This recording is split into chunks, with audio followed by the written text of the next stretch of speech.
Bismillahirrahmanirrahim. Assalamualaikum warahmatullahi wabarakatuh. Kembali lagi bersama saya Raffi Nawan Kurniawan. Nah, di sini kita lagi ada di kandang ayam Indio Gigante. Nah, ini habis saya kasih makan pagi ya. Ini saya ngasih makan paginya telat, ini sekitar jam 9 baru saya kasih pakan karena tadi memang baru ada keperluan yang nggak bisa ditinggal. Nah, di sini saya mau membuat konten tentang ayam Indio Gigante. Nah, ini konten ini yang bertujuan untuk menjelaskan ke teman-teman yang masih belum paham ya tentang apa sih fungsinya ayam Indio Gigante ini aslinya.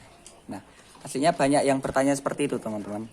Mas atau Pak atau Dek, banyak yang tanya ayam Indio Gigante itu aslinya ayam apa? Terus tujuan pelihara ayam Indio Gigante itu untuk apa? Nah, di sini saya mau sedikit menjelaskan ya tentang tujuan pelihara ayam Indio Gigante ini aslinya untuk apa. Nah, jadi teman-teman aslinya ayam Indio Gigante ini tujuan utama ya. Tujuan utama dari peternaknya atau penciptanya di negara aslinya di Brazil sana. Ini aslinya diperuntukkan untuk ayam pedaging. Kok bisa? Ya, ayam Indio Gigante ini hasil rekayasa genetika dari ayam Malay atau Malayoid, disilangkan dengan ayam Samu, kemudian disilangkan dengan ayam asli Brazil sana. Jadilah ayam dengan pertumbuhan yang cukup lumayan cepat, dengan postur menyerupai ayam-ayam lokal atau ayam dengan berbulu tipis seperti ini ya.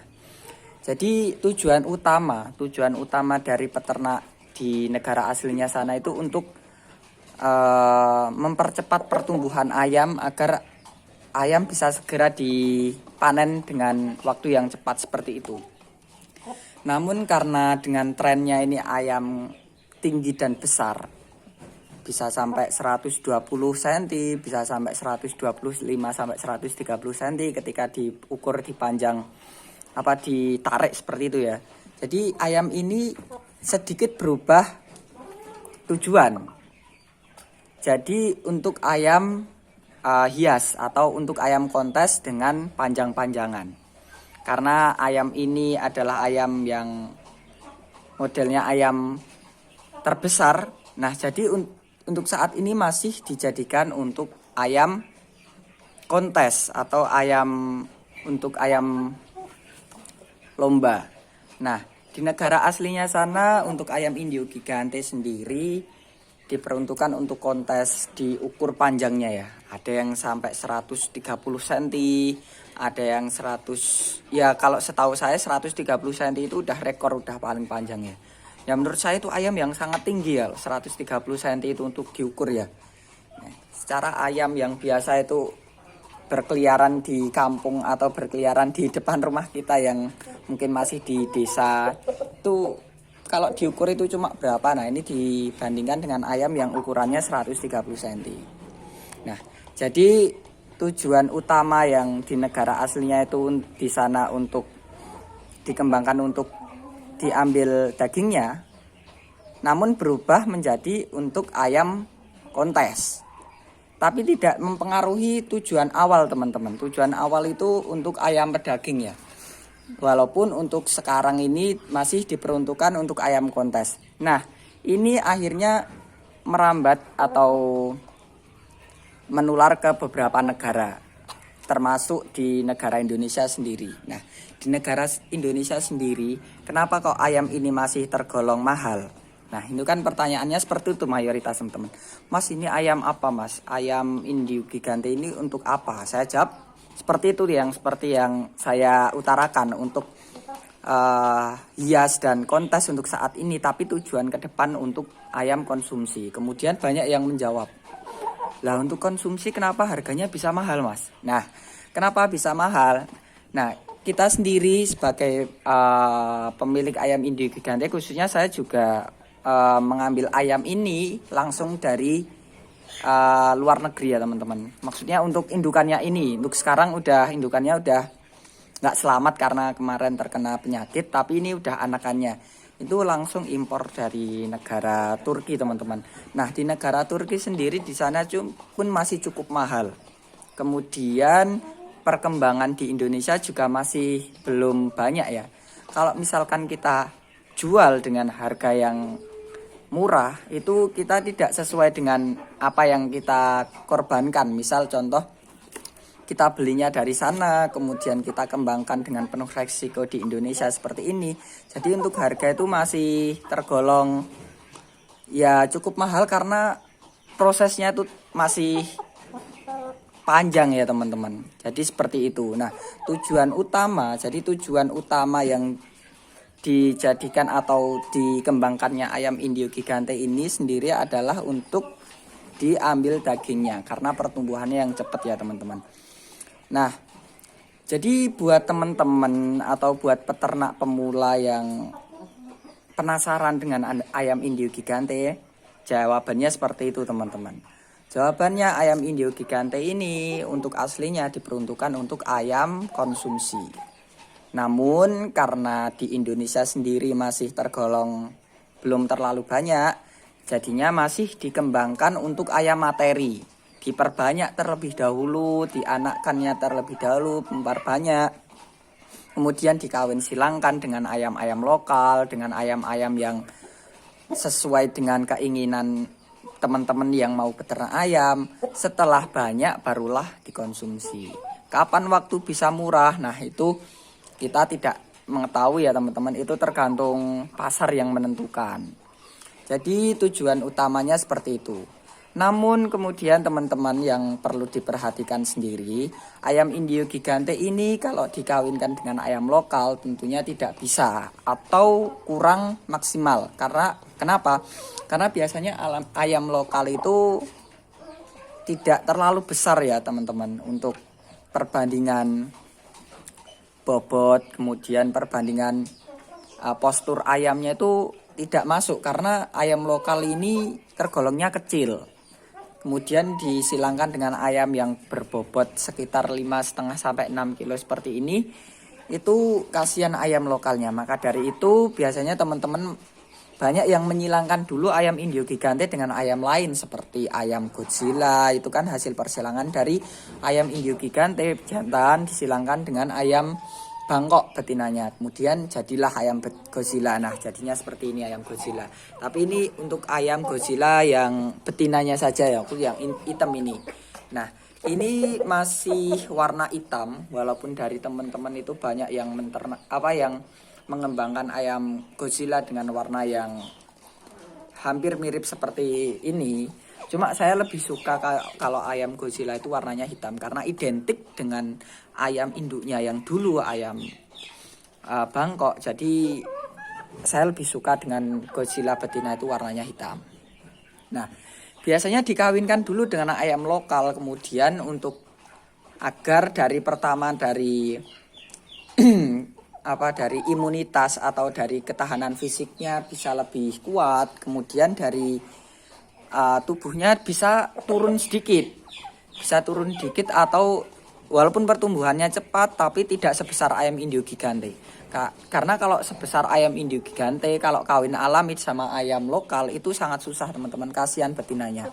Nah bisa untuk teman-teman yang mungkin menggunakan perkawinan dengan cara sistem inseminasi buatan sangat bisa ya. Inseminasi buatan itu adalah dengan cara disuntikkan di kloakanya betina.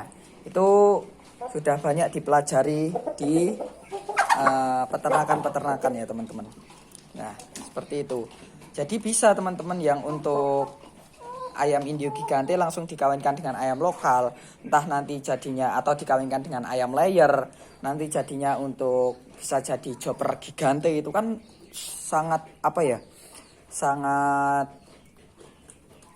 pertumbuhannya sangat cepat, bisa jadi seperti itu ya teman-teman. Kemudian untuk kualitas juga lebih oke, seperti itu.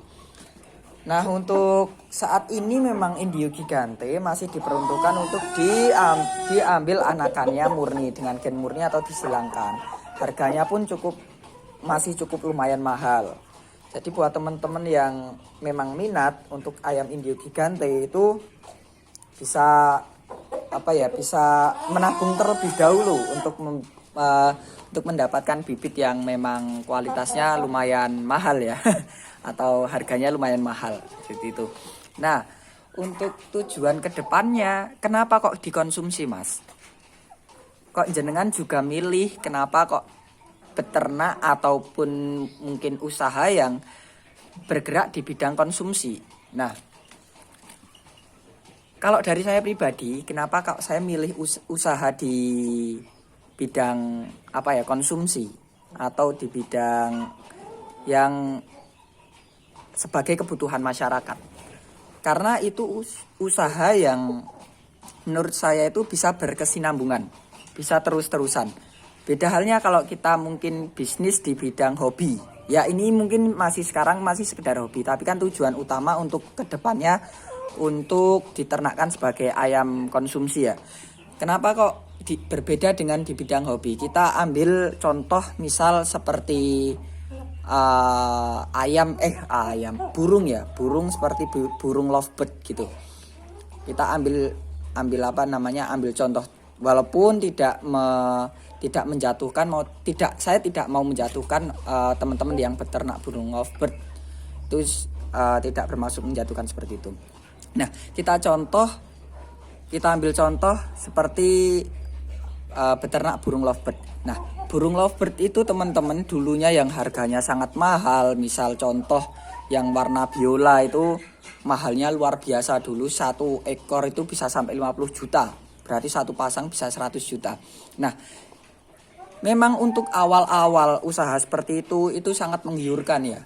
Kita beternak burung lovebird itu dengan lahan yang mungkin tidak terlalu besar, kemudian bisa menghasilkan banyak, itu tentunya peluangnya sangat besar di situ. Tapi kita ambil ke depannya seperti mungkin sekitar 5-10 tahun ke depan. Kita bisa lihat teman-teman, burung lovebird sekarang harganya sangat rendah sekali dan sangat susah kembali untuk harganya tinggi kembali. Karena apa? Karena itu hobi ya teman-teman. Itu hobi dan tidak bisa dikonsumsi atau tidak bisa sebagai makanan atau tidak bisa sebagai dikonsumsi, seperti itulah. Jadi itu barang sudah banyak tapi tidak bisa dikurangi populasinya. Mungkin kalau untuk digoreng kayak gitu burung lovebird ya kasihan dan eman-eman juga, atau digoreng pun juga nggak ada hasilnya karena kan burungnya nggak besar ya.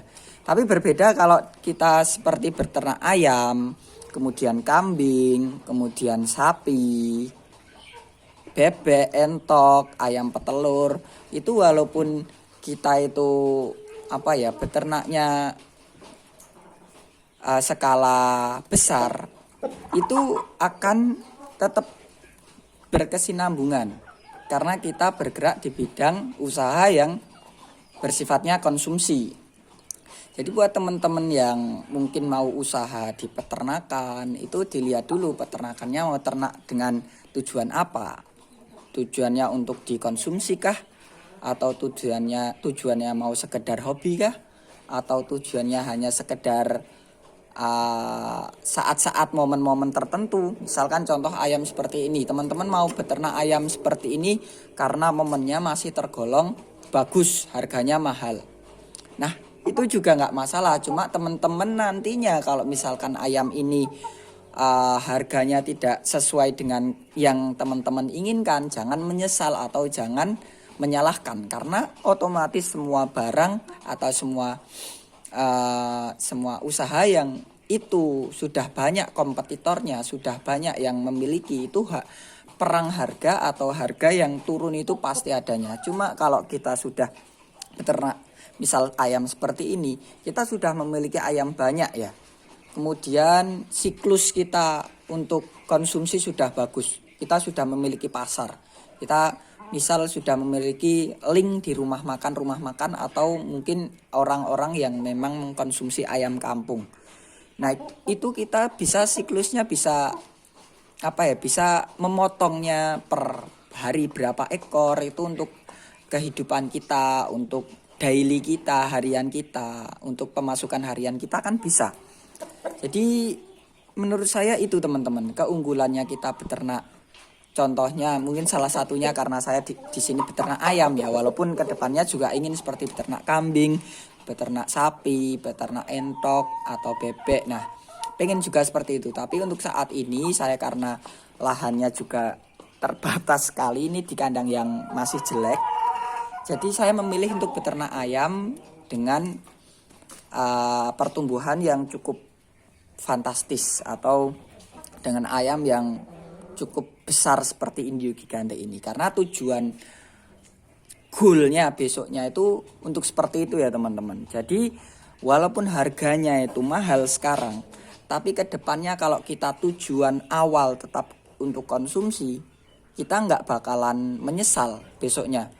Mas, misal contoh, Mas saya beternak Indio Gigante menyesal Mas karena sekarang harganya murah. Dulu saya beli mahal harganya murah. Nah, itu harus harus di mindset pola pikirnya harus dibedakan. Anda mau beternak ayam untuk apa? Jadi kalau misalkan untuk tujuannya konsumsi, walaupun sekarang harganya mahal, kedepannya itu untuk walaupun untuk konsumsi, tapi teman-teman tidak akan menyesal. Seperti itu ya. Jadi teman-teman yang mau beternak ayam itu dilihat dulu mau ayam seperti apa. Kalau misalkan teman-teman mau beternak ayam hobi, silahkan. Teman-teman mau beternak di ayam konsumsi sebagai konsumsi daging, silahkan. Teman-teman mau beternak ayam dengan ayam petelur, maksudnya untuk konsumsi tapi diambil telurnya, silahkan. Ya teman-teman kalau misalkan diambil telurnya harus benar-benar memperhitungkan atau benar-benar memilih jenis ayam yang kualitas telurnya banyak atau dengan warna telur yang seperti apa, itu harus diperhitungkan. Jadi seperti itu teman-teman, sharing sedikit tentang hari ini, tentang jawab apa pertanyaan teman-teman yang menanyakan, Mas ayam Indio Gigante ini tujuannya untuk apa? Kenapa harganya mahal saat ini? Nah jadi seperti itu ya teman-teman. Jadi Indio Gigante untuk sekarang masih diperuntukkan untuk ayam materi dan mungkin masih juga untuk ayam hias karena ayamnya tuh tergolong besar. Tapi untuk tujuan akhir tetap kita tujukan untuk konsumsi. Jadi itu saja yang dapat saya sampaikan. Mohon maaf ini karena kandangnya sangat sederhana dan tergolong jelek, dan saya ngambil videonya juga cuma diem saja seperti ini karena saya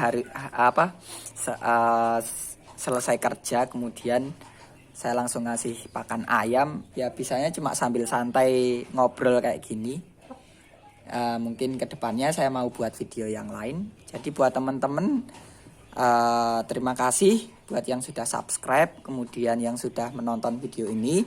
Kalau misalkan teman-teman merasa bermanfaat bisa di-sharingkan, bisa dibagikan pada teman-teman yang lain biar teman-teman yang ingin belajar bisa mengambil manfaat dari sedikit sharing yang saya berikan pada hari ini. Sekian dari saya, terima kasih. Wassalamualaikum warahmatullahi wabarakatuh.